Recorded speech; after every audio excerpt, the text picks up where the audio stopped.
According to a Buddhist legend, Mahākāshipa, the real Mahākāshipa, the monk, one of the foremost disciples of the Buddha, is still alive today on earth.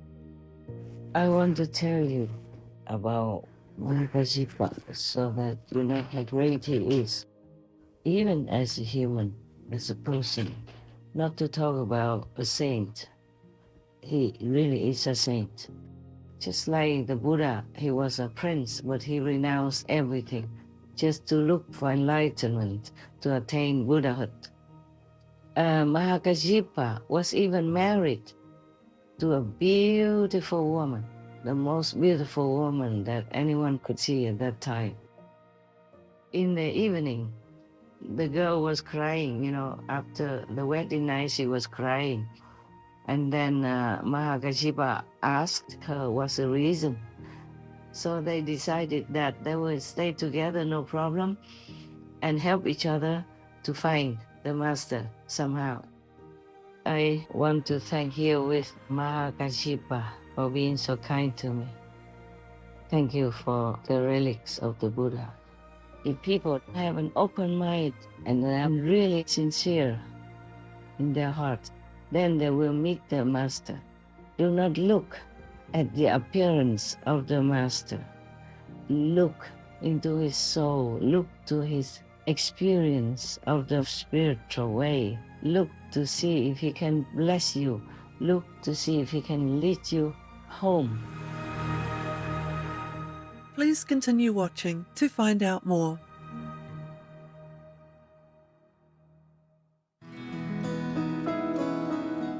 On Sunday, July 14th, 2024, our most benevolent Supreme Master Ching Hai, vegan, amidst her intensive meditation retreat to benefit all beings on the planet, took time to send an uplifting message highlighting the life of the venerated Mahākāshipa, vegan, one of the foremost disciples of the worshipped Shakyamuni Buddha, vegan. Master also revealed more of the gifts that Mahākāshipa has sent her, her past life connection with him, and where in China his manifestation body is now living.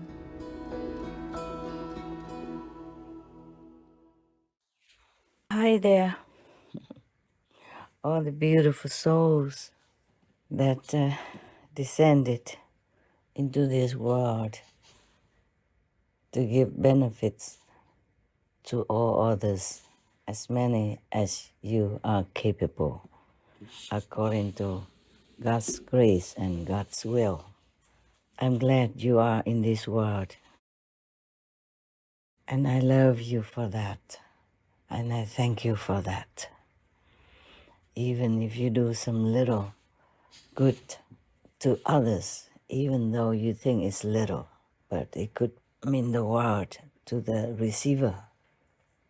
At least your soul is pure, your heart is benevolent, as you are worshiping God, praising all the masters, and thanking all the noble souls who are doing God's will for the benefit of all.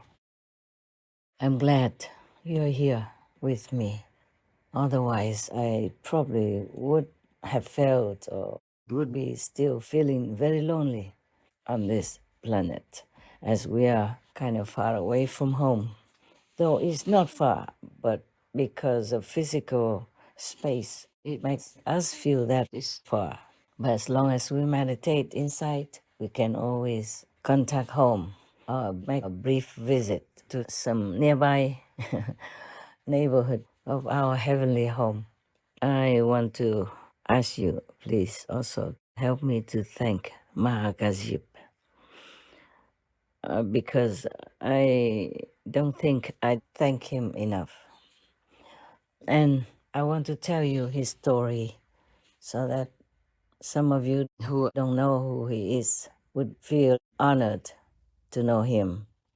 You see, Mahākāshipa was one of the foremost disciples of the Buddha when the world honored one was still alive, and he was named the ascetic number 1.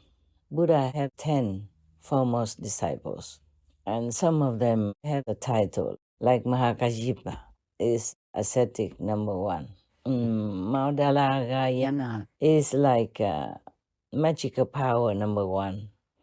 And the great Anand is good memory number 1. Yes. There are more. Sariputra is the wisest, for example. And according to a Buddhist legend, Mahakajhipa, the real Mahakajhipa, the monk, one of the foremost disciples of the Buddha, is still alive today on earth and meditating in a place, maybe a cave in a mountain, which is named Chicken Foot. Yes, so the one who had given me the Buddha Sarira, your sister wanted me to change the photo that they put on in the first place. They were not the ones that Mahakajhipa gave me, so she wanted me to change it to the real photograph. I really want to see it now, but I'm kind of far. I couldn't get there quickly enough yet. Besides, I'm still in retreat. I don't want to go too far. I shouldn't. Once you are in retreat, you should be always in one place, as concentrated as possible in one place. Maybe you could be in the garden, but without seeing anybody and without letting anybody see you, so that you can harness all your power for some special purpose. Many people do retreat just to invigorate their energy and to harness all the power so that they can accomplish some task. Yesterday, I had a talk with my dog people. Sometimes it's telepathically only. Sometimes, if possible, by phone. And the dog people even know what I have revealed to you. I did not want to. I did not want to reveal it, what God made me. And after I revealed it to you, I asked God 3 more times whether or not it is the right thing to do, to reveal to you my real identity. Or if not, please let me delete these parts, because I don't know how people would react. And I also don't know how to react to their reaction. Yes, I just do not feel very comfortable talking directly, honestly, and openly like that about what I am. In this physical world, I'm just like you, but I'm connected with my highest self, and that is a different thing. Otherwise, I couldn't have enough power supply to do my work, which is a lot, and very, very heavy work. I want to tell you about Mahakajhipa so that you know how great he is, even as a human, as a person. Not to talk about a saint. He really is a saint. He kept his discipline. In Buddhism, you have 13 very strict disciplines which you have to adhere to in order to be called the best ascetic.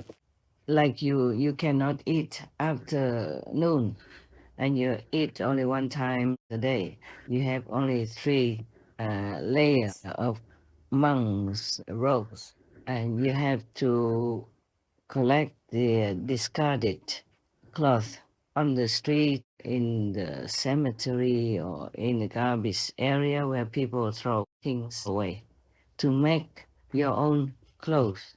You can't wear new clothes. You can't buy new clothes. You can't accept clothes newly made for you. You do it yourself. You pick up clothes everywhere, wherever you can, and sew them together, one piece at a time, to make into good warm clothing to cover yourself with dignity. That's all you can have. And you have a baking bowl for going for alms, yeah? And take care of yourself once a day. And nowadays, still there are Hinayana monks who do the same or similar, but then they eat anything at all.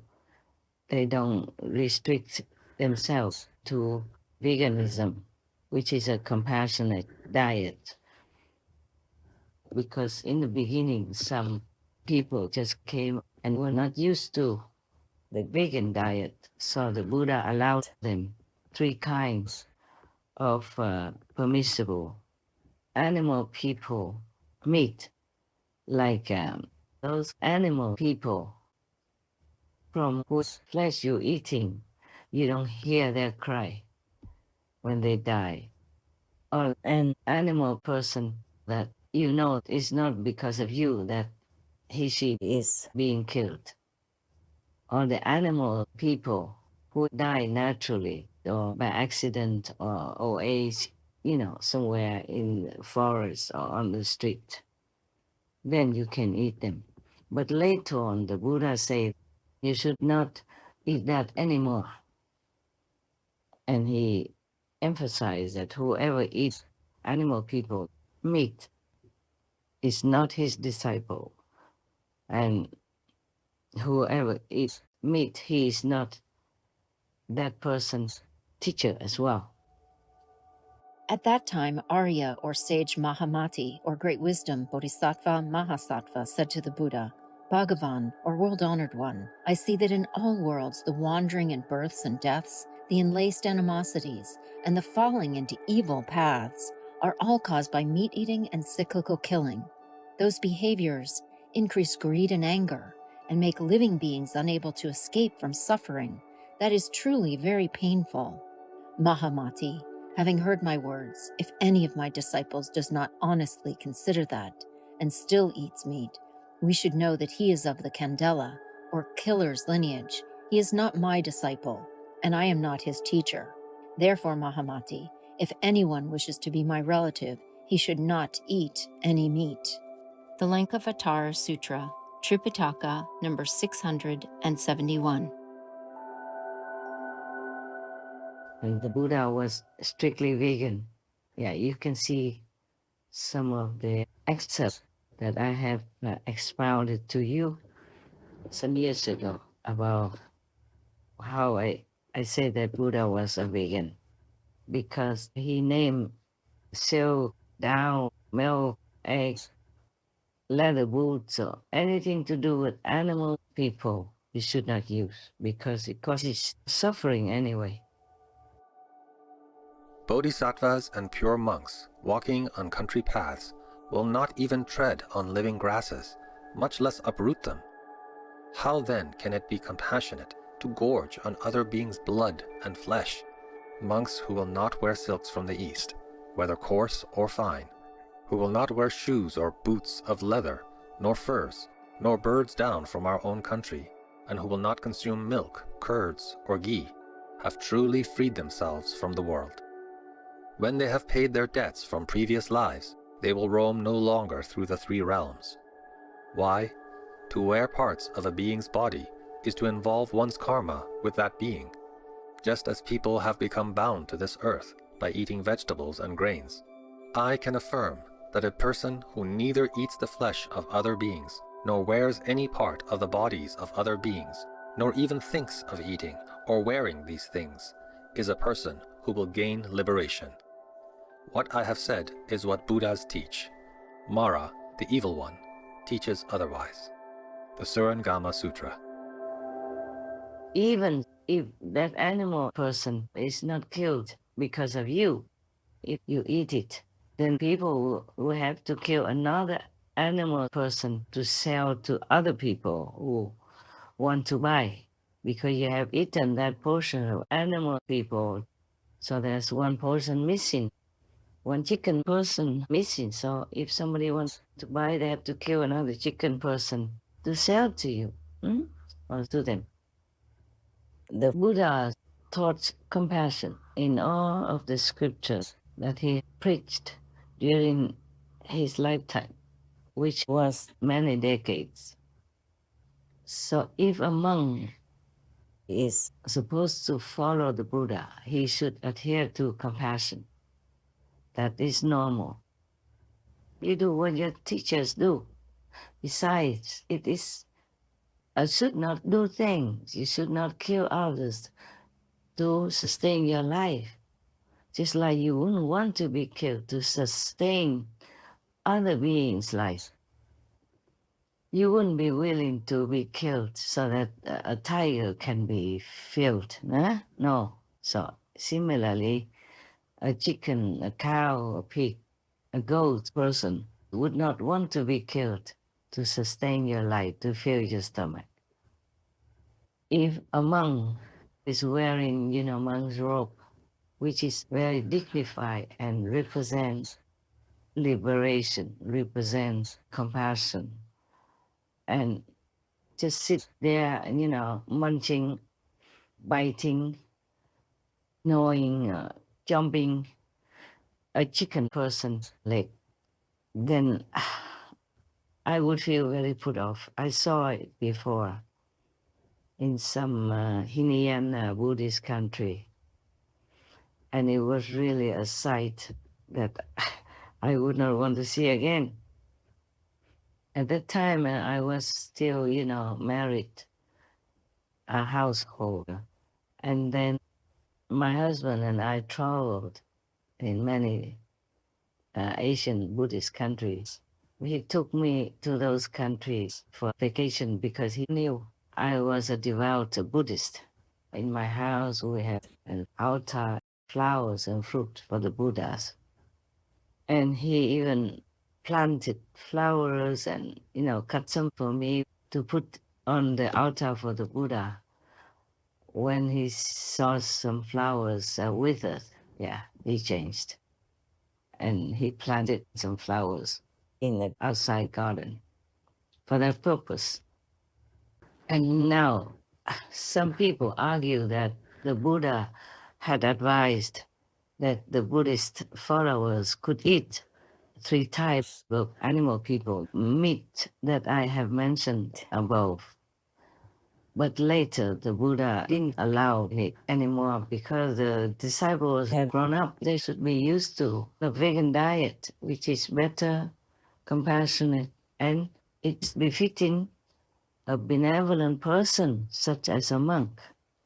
So even in some other sutra, or maybe the same sutra, some monk asked him what to do if when he went out for alms, some of the followers give them animal people meat with the rice or other vegetables, what to do? The Buddha said, take that meat part away and eat the rest. So overall, everywhere almost, the Buddha always advocated the compassionate diet, which is the vegan diet. Okay. Now, even if the Buddha did not force you to eat vegan or allow you to eat the 3 kinds of animal people meat, I would not want to. Why would we do that when we have plenty of food? Even nowadays, oh God, we could never eat all of the food that is produced, not to mention about the no-pain food that I adhere to. But not often, even if you just can live with brown rice and sesame, that would be also okay. So I don't think we should argue about eating animal people, meat or not eating meat, the 3 kinds of pure meat or not. We should not, because to be a monk is really to be in a noble position. For me, huh? Yeah.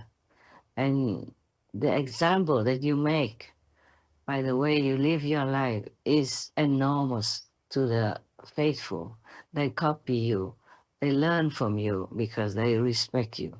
So we would like to make a very, very noble example, a dignified example, befitting the representatives of the Buddhas and the representatives of God Almighty on earth. Imagine how this is sound to you if you are a child of God, if you're representing God, if you're representing the Buddha, and yet you're sitting there showing that you care nothing about the suffering of another being who was kicking quacking or mooing yesterday or a few hours before you chop it down. It's just normal common sense. For me, yeah. For you, of course, I think it may be the same. Most of you are the same, except some new ones or some at a lower level have less sensitive feelings. But for me, even though there's no pain food, I myself cannot even personally pluck them to bring in and eat when they are still alive. In the garden, for example. If it's already sold in the market, then I could maybe, but even then I don't feel very good. I prefer not to eat them. I prefer just like brown rice and sesame. There is enough nutrition for me to do all my heavy work, mentally, intellectually, and all kinds of other aspects as well. But still, if I can live on just very simple food, then I will be very happy. I wanted to tell you about Mahakajhipa. Okay, Mahakajhipa, he's supposed to be still in that chicken foot mountain, and many people went there for pilgrimage and buying souvenir stuff from there. They believe the souvenir have blessings from the great Mahakajhipa. But he himself, the real monk, is staying in that mountain. Nobody can see him, of course. He's hidden inside a cave within the mountain. But he himself has just a manifestation body. And that body is in China as a human, just doing what we're doing as a human. So you see, we all have a duty. Even as you are human, but who knows, maybe you came from a higher heaven. And you are still in the higher heaven, your soul, your real self. And you are connected here on earth with your physical body through this kind of silver cord that keeps you alive on earth. As soon as that cord is cut or severed in some way, then you can't stay alive anymore. So Mahakajhipa has a manifested physical body on earth. Just like a human. Just like I told you before, the king of karma lives near Australia. I don't want to tell you. I don't want you to go there, run around looking for him. As a human, in a human body, but he is a king of karma. And he's still doing his job, both in the human world as well as in the invisible world, like astral world, for example. We talk sometimes, yeah. Now, Mahakajhipa was a great being, a great saint. As a monk, he lived totally opposite to his life before in the mundane world. He was the son of a very rich family, so he had everything he wanted and lived in luxury. But since young, he always wanted to be a renunciate, to practice spiritually. He didn't want to stay in the house, continue his business, or enjoy the luxury. Just like the Buddha, he was a prince, but he renounced everything just to look for enlightenment, to attain Buddhahood. Mahakajhipa was even married to a beautiful woman, the most beautiful woman that anyone could see at that time in that province, or maybe in the whole country. Excuse me. I want to tell you why I cough, but I wonder if I should. Let me ask. Yeah, don't worry, I'm not really sick or anything. It's just the karma that manifested from my interference with some war people. Namely, this is the Lord, the King of Karma even told me himself, because I didn't bother so much.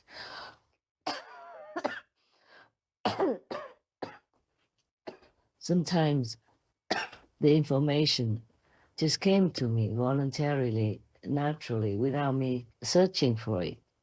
Or maybe sometimes I think about the question in my mind and then some king of different department would tell me, would give me a message. There are many kings of different fields, different missions. They all came to me one day because I was called King of Kings of Kings of Kings. Yes, and that also means King of all the past kings, and King of the present kings, and King of all the future kings. That's why. And there are many of them. King of Peace, King of War, King of the Wind, King of the Stars, King of the North Star, King of the South Star, King of Benevolence, all kinds of kings. Even King of the zealous demons, or King of zealous ghosts. They all came to me one day. When was it? Was me last year then? Last year, sometime in April, yes. Some occasion, they all came just to pay respect. I don't bother them that much because they are busy, they're doing their job. And only when really necessary for some information, I would call upon them and we talk. So we don't talk a lot, like the way I talk to you. I wasn't aware of such a serious name before. I thought it was too long and they should cut it short. If they want to call me King of Kings, okay. And the other ones that just say, okays. Okays means of kings. K-okays. Something like that. When I was writing something and they spell it out to me, I said, don't make it too long. I'm lazy to write. So that's why I was telling them like that. And I say, why do you all have to keep calling me this? It takes too long. Because sometimes they have to spell it to me and they don't call me just you and I. They call me King of Kings of Kings of Kings. And it's just too long for me. So one day they all came and say, this is why we call you King of Kings of Kings of Kings, because you are our king. And in the future, when other kings come, you will also be their king. And in the past, you were also king of all the kings. So now you know also all these questions in your mind, why I have this and that title. I didn't ask for it. The first time, I also didn't know it was me who talked to me. So I asked, who is it? And I told you already, I said, this is the ultimate master. I said, oh, we're very honored to know you. So the voice said, it's you yourself. There was an accompanying being next to the King of Kings who would tell me this and that and others. Introduced my title to me, which I never thought of. Too busy, and what for? Even if I'm King of Kings, what good does it do me anyway, yeah? I renounce everything already. It's just that I have to still keep remembering some, because that helps me to draw out much more power so that I can use it to help this world as much as I can. That's the reason why I still need the title, some of them, okay? And I never thought I would tell you that I'm Maitreya Buddha or the king of Dharma wheel turning, because I never thought about all these things.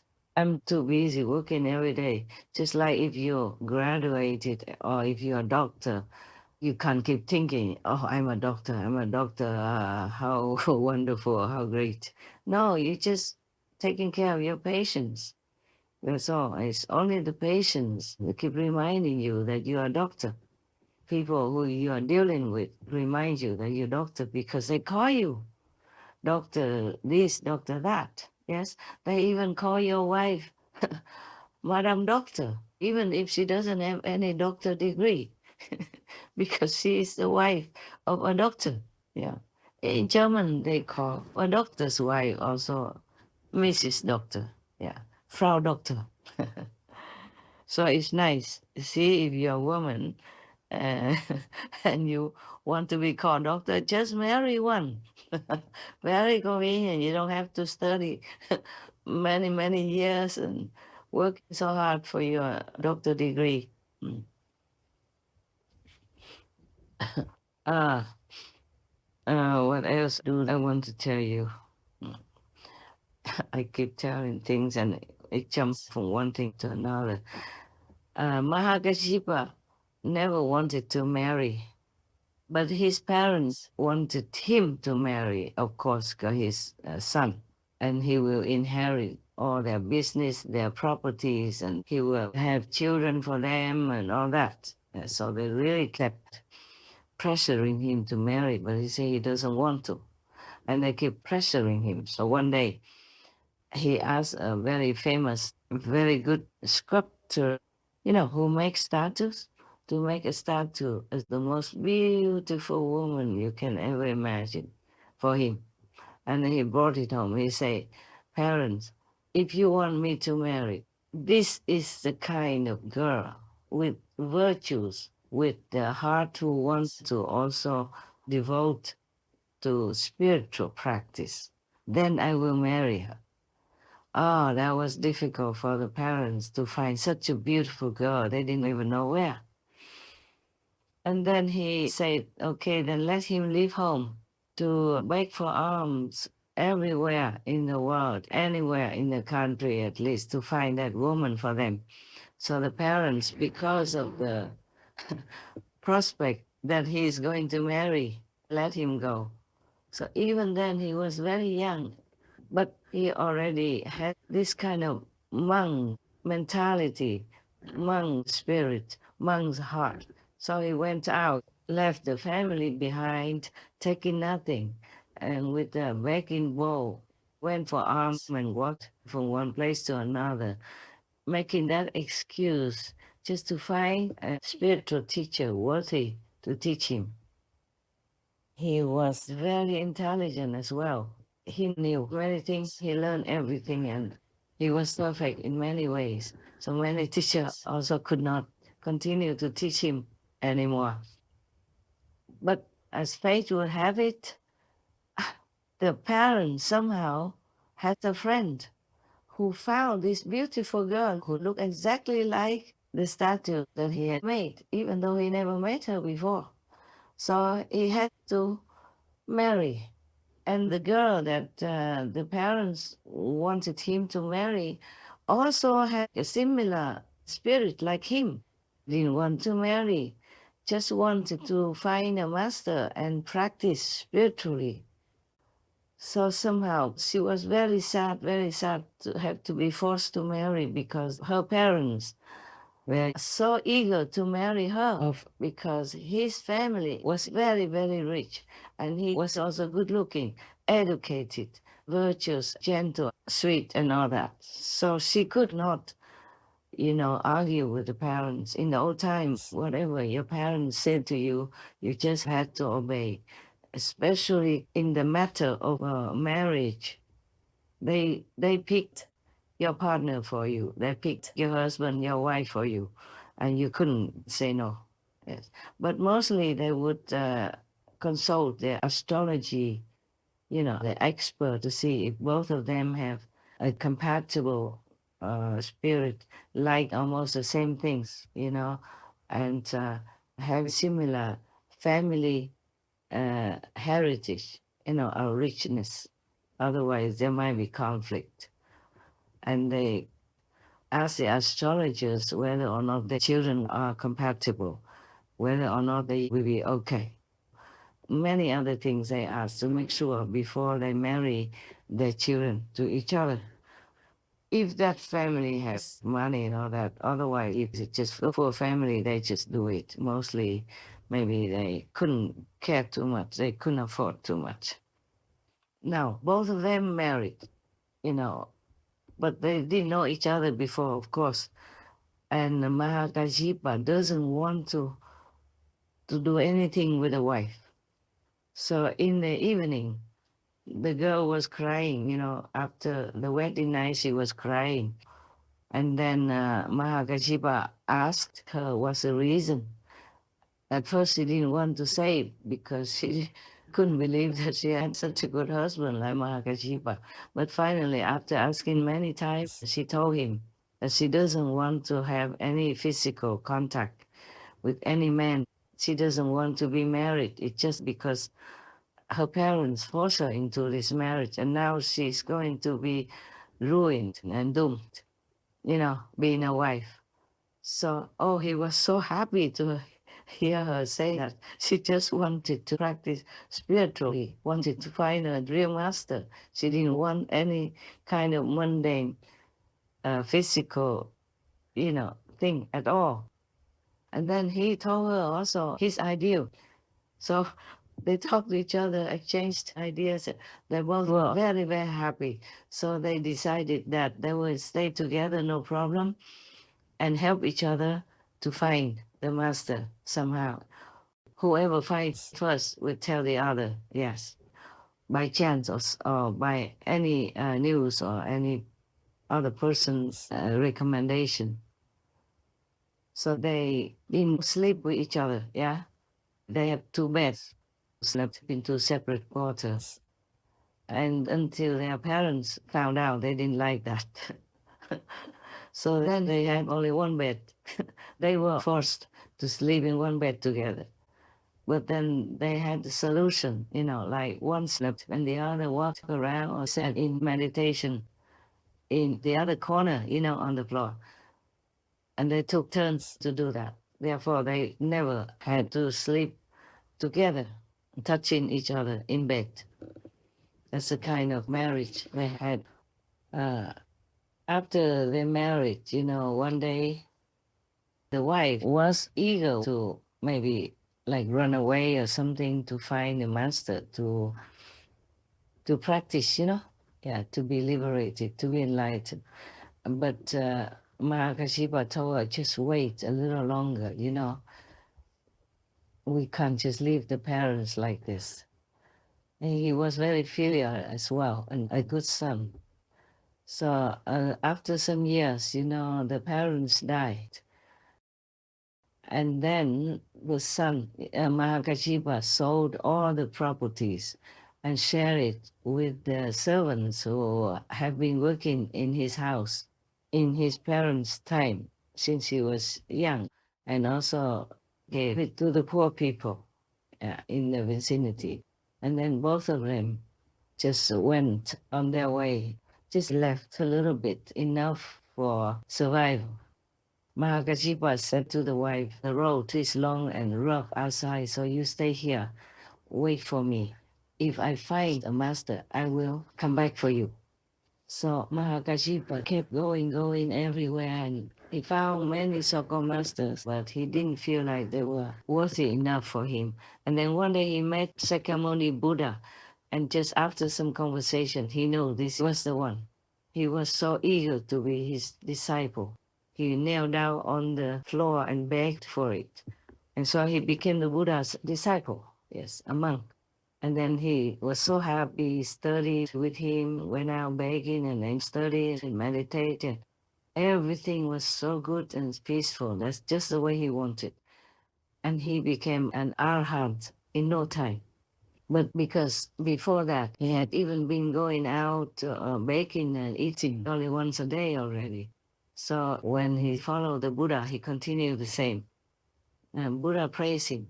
And Mahakashipa, when he was very old already, the Buddha even advised him, told him that he should eat some better food with them, with the Sangha monks, so that he would have better health, a better body. But Mahakashipa said no, he cannot. He was so used to eating 1 meal a day, used to this kind of discipline, 13 rules of discipline. So he could not change. So the Buddha said, okay, it's good. You can stay that way. Yes, as long as you're all right. And Mahakashipa was all right, and he is still all right. And I'm very indebted to him. I want to tell him again that I treasure the gift of Buddha's Sarira very much, very much. I don't know how to find words to express how much I appreciate it. And Mahakashipa also sent me a bowl, like an alms bowl, a begging bowl, and some small pieces of yellow cloth. Mahakashipa is still sitting in Samadhi in Chickenfoot Mountain, waiting for Maitreya Buddha to appear in the world. At that time, he will give Maitreya the bowl which the 4 heavenly kings gave Shakyamuni Buddha and which Shakyamuni Buddha gave him, and his work in this world will be finished. A commentary by the venerated Master Xuan Hua, vegetarian, of the Assembly of Arahat Sutra, the Amitabha Sutra. I want to thank you with Mahakashipa for being so kind to me. We were friends in earlier lives, and we were good with each other, compatible. Thank you for the relics of the Buddha. Thank you for the bowl, like the arms bowl, the begging bowl for the monk. And thank you for the pieces of beautiful yellow cloth as well. But I guess I can't use any of these things that you have brought. The relics are too precious to just use them for anything else. And the bowl, I think I keep it for a souvenir. I'm worried if I use it to eat, then it might go kaput by chance somehow. So I want to keep that for a souvenir and for revering. And nowadays, you can't wear chasa, monk's robes, and then go around begging with a bowl. No, it's very difficult to live like that nowadays.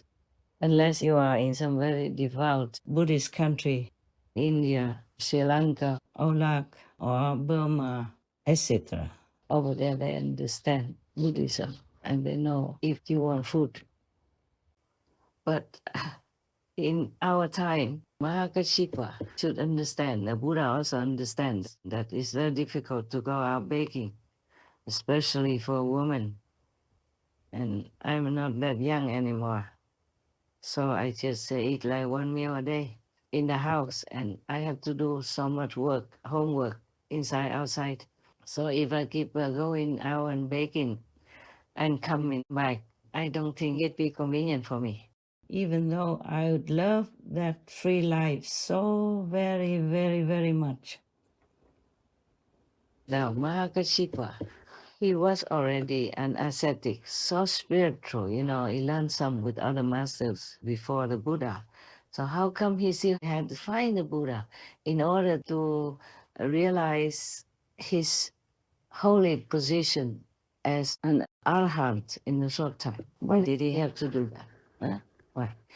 Because he knows you have to have a guide, you have to have an expert, you have to have this master who transmits the way to you with the master energy attached to it, in the beginning at least, to help you to go back into the inside realm where you belong. Yeah, and then slowly you walk home from the inside realm. If you don't have a master, a living master, a living teacher, then no matter what you do, you can say that 99% is not fruitful. Even if you can achieve some meditative power like a seer or some yogic power or something, it's not complete liberation, it's not Buddhahood. You will be reborn again on earth, and then God knows if you can still continue to control your life in virtue, morals, and beauty or not.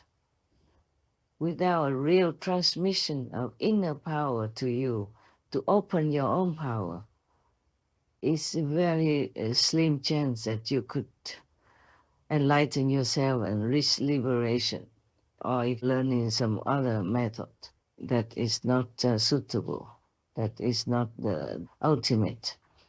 And after Mahakashipa sent for his wife, she came study with the Buddha, and in a short while she became an arhat also.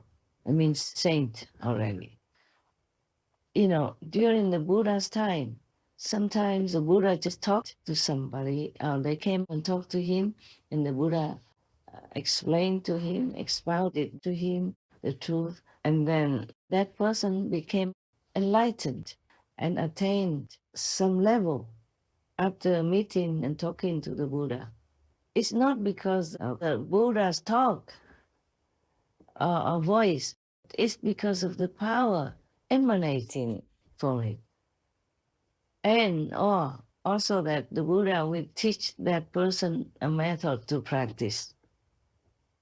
Maybe light and sound method, the way you are practicing. So it's not like you can just repeat or learn from somebody else, second or third hand from the Buddha. That means produced from the Buddha's teaching, and then you can be enlightened. You see, it has to be a living teacher. And many other monks also, like Ananda and other persons, they have to be under the Buddha's merciful guidance with tremendous power from within the Buddha himself. Because he doesn't just impart to you the right way or even a mantra, but he imparts to you also his energy to support you, to uplift you, just like a blood transfusion, until you become well on your own, which in this Dharma ending time is rather more difficult than in the Buddha's time. But we can make it, and we have made it up to now. We still can continue to make it. And we will not leave the suffering people or beings as long as we're still alive. We try, even though it's hard, it's heavy karma, and it's all kinds of restrictions and limitations. For example, how I live my life now, it's like imprisonment. I can't even walk out, go even just a few hundred meters for a walk or anything like that, you know.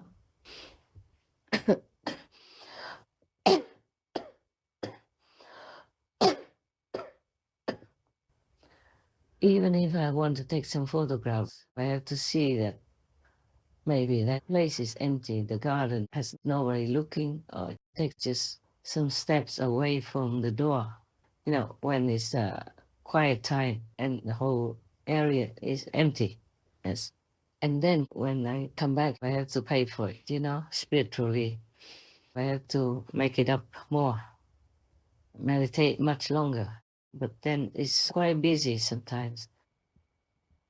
If Shakyamuni Buddha had many different religious backgrounds of disciples, and if one of the different religious background disciples had become completely enlightened, or the successor of Shakyamuni Buddha, maybe this person was not living with the Buddha and was not the monk of the Buddha, but he was somewhere else on the other side of the country, or even in another country.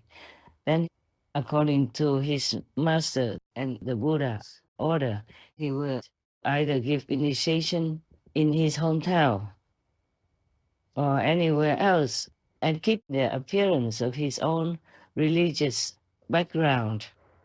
So people come there to get enlightenment. I don't have to see a person from the same religious order as the Buddhas. So the new so-called disciples of this successor will not see a Buddhist monk, but may see a Brahman missioner or Christian priest, for example, like that. That doesn't mean that priest or that missioner does not have enlightenment lineage from the Buddha. It's just he looks different, because the enlightenment lineage is from inside, just like the blood in your veins. This is an invisible spiritual blood vein, so you will not see. So it doesn't matter if a master has the same religion as the founder or not, like that disciple of the Buddha from a different religious background. He will not look like a Buddhist monk. He doesn't look like one of the Buddha's monks. He might wear the Christian clothes of a priest, or he might just wear a Brahmin kind of traditional dress, or he might just wear ordinary clothes, but he is enlightened and he is a successor. So this here is the problem with many people who want enlightenment so much, want to have a master, but they're always looking in their own religious system. Like a Buddhist would go look for a monk. A Christian would go look for a priest. And same with many other religions. It's like a river. It doesn't have to flow in the same direction all the time. Sometimes it goes underground and then comes up again in another location.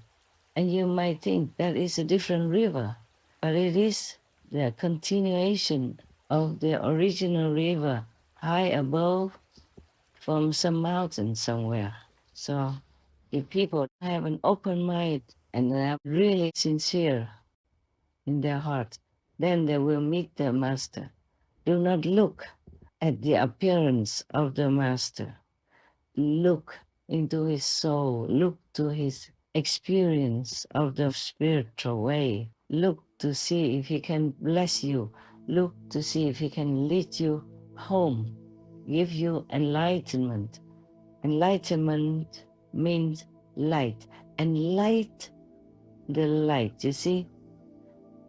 So if he could give you immediate enlightenment, just like the way we do with the Kuan Yin method, then you will see the Buddha's light, God's light, or whatever name you call it. And then you will know that Master is capable, or he can help you to hear the inner melody, the inner sound, the sound of no sound. That is how you know that Master is truly, completely enlightened, or at least an official successor of the enlightened Master. In the Holy Bible, the disciples hear the sound of thunder where there was no thunder, the sound of a trumpet where there was no trumpet, the sound of many waters where there was no water, of river or ocean. They see light as bright as fire where there was just a fresh living bush.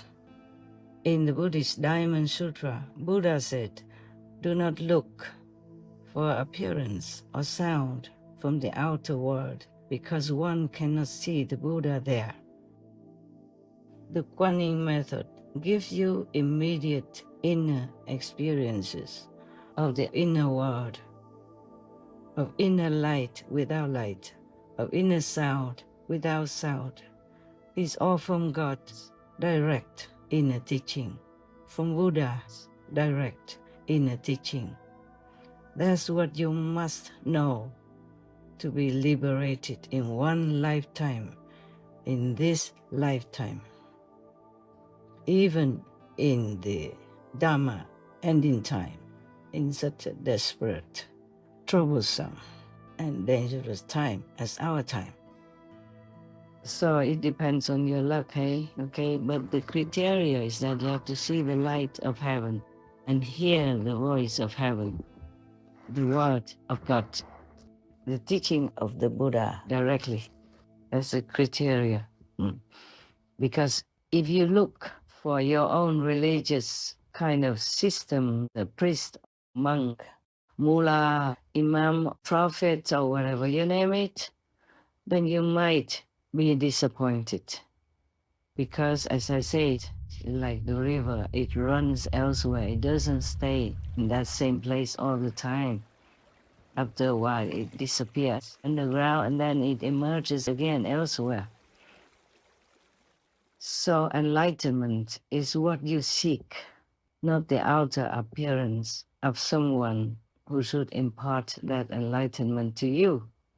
So just to say that you can be enlightened alone without the Buddha, without the Master, is something almost like impossible.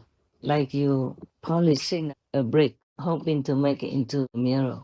No, not at all, no good. And even if you meet somebody, maybe a monk, a priest, a mullah, a maharaji, and you might think you found the right one. Just after initiation or in the beginning or before, You wake up from your samadhi at the initiation time, and you might see the master become exhausted. And sometimes if you have your third eye open or your clairvoyant ability with you, you can see the master maybe being punished, being beaten up by those negative demons that jump out of your being, and other initiates at the same time.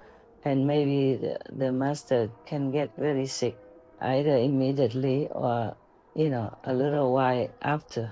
And then she needs to recover her spiritual strength. So we really are in debt to all the masters in the past and present for sacrificing themselves to the utmost.